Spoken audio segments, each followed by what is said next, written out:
మనం day 4 of రాగి సిరీస్కి వచ్చేసామండి. అప్పుడే ఈరోజు వచ్చేసరికి రాగి మిల్క్ పుడ్డింగ్ చేస్తున్నాను. చాలా టేస్టీగా ఉండిద్ది. ఒకసారి ఎలా చేసుకోవాలో చూపిస్తాను చూడండి.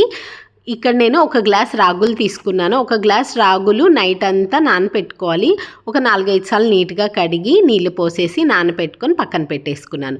మార్నింగ్ లేచి తర్వాత మళ్ళీ ఒక 2-3 సార్లు నీట్గా కడిగి మిక్సీ వేసేసుకొని మంచిగా జ్యూస్ వస్తుంది కదా, అవన్నీ వడగట్టేసుకోవాలి. ఆ పిప్పి మొత్తం తీసేసి పడేయాలన్నమాట.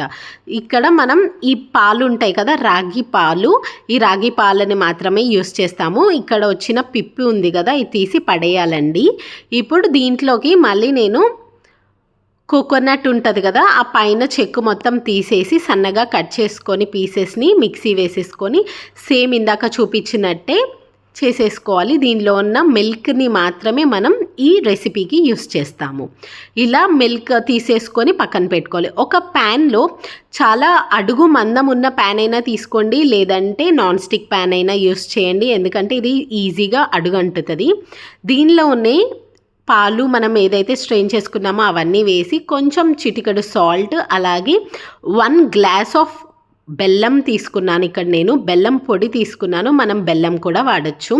అలాగే కొంచెం యాలకుల పొడి ఫ్లేవర్ కోసం బాగా సిమ్లో పెట్టి చాలా ఎక్కువసేపు మనం కలుపుతూనే ఉండాలి.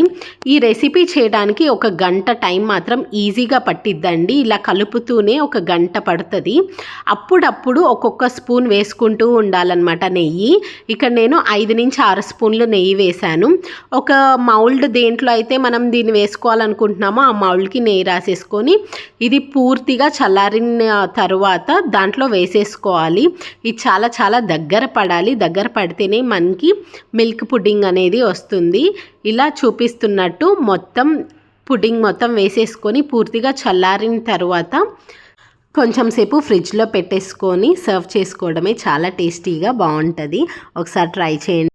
రేపు ఈవినింగ్ 5కి మళ్ళీ మరొక రాగి రెసిపీతో కలుద్దాం. అండ్ అలాగే మీకు ఎలాంటి సిరీస్ చూడాలనుకుంటున్నారు కమెంట్ చేయండి. సబ్స్క్రైబ్.